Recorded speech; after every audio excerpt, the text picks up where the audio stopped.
এবার রিসোর্টে ঘুরতে আসা ৮ তরুণ তরুণীকে আটকে কাজী ডেকে বিয়ে দিয়ে দিলেন এলাকাবাসী। রিসোর্টে অসামাজিক কার্যকলাপ করায় স্কুল কলেজের ১৬ ছাত্রছাত্রীকে আটক করেন স্থানীয়রা। এ ঘটনায় রিসোর্টটিতে ব্যাপক ভাঙচুর করে কয়েকটি কক্ষে আগুন ধরিয়ে দিয়েছে বিক্ষুব্ধ জনতা। এরপর কাজী ডেকে তাদের মধ্যে ৮ জনকে বিয়ে পড়ানো হয়েছে বলে জানা গেছে। রোববার দুপুরে সিলেটের দক্ষিণ সুরমা উপজেলার মোগলা বাজার থানাধীন রিজেন্ট পার্ক ও রিসোর্টে এ ঘটনা ঘটে।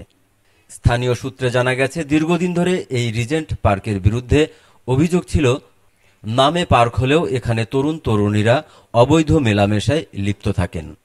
স্কুল কলেজের ছাত্রছাত্রী ও প্রেমিক প্রেমিকারা এসব কক্ষ ভাড়া নিয়ে নিরাপদে অসামাজিক কার্যকলাপ করেন।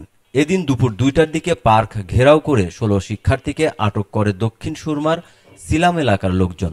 পরবর্তীতে পরিবারের জিম্মায় তাদের মধ্যে ৮ জনকে ছেড়ে দেন তারা। বাকি ৮ জনকে স্থানীয় কাজী ডেকে বিভিন্ন পরিমাণের দেনমোহর ঠিক করে বিয়ে দিয়ে দেন স্থানীয়রা। বিয়ে দেওয়া ৪ যুগলের মধ্যে সিলেটের দক্ষিণ সুরমা, বিশ্বনাথ, ওসমানীনগর উপজেলার বাসিন্দা রয়েছেন।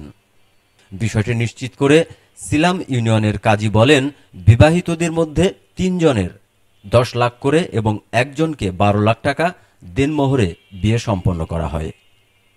নিউজ ডেস্ক, চ্যানেল সারাদিন।